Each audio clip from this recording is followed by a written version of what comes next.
America doesn't want a privileged aristocracy. Here's how to prevent it.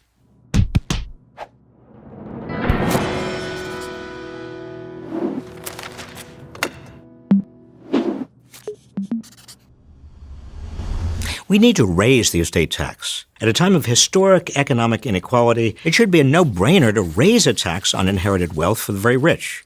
Yet there's a move among some members of Congress to abolish it altogether.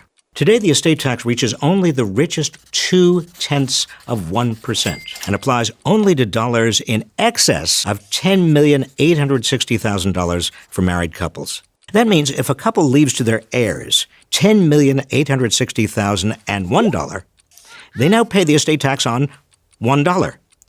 The current estate tax rate is 40%, so that would be 40 cents. Yet according to these members of Congress, that is still too much. Abolishing the estate tax would give each of the wealthiest 0.2% of American households an average tax cut of $3 million. And the 318 largest estates would get an average tax cut of $20 million. It would also reduce tax revenues by $269 billion over the next 10 years. The result would be either larger federal deficits or higher taxes on the rest of us to fill the gap.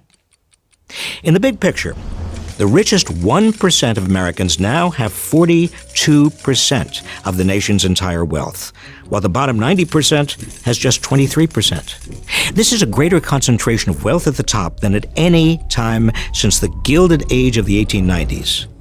So instead of eliminating the tax on inherited wealth, we should increase it back to the level it was in the late 1990s.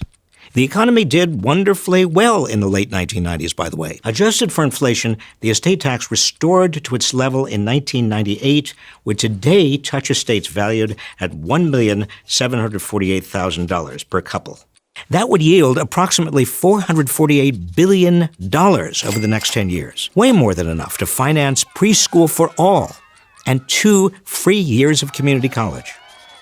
Our democracy's founding fathers did not want a privileged aristocracy. Yet that's the direction we're going in.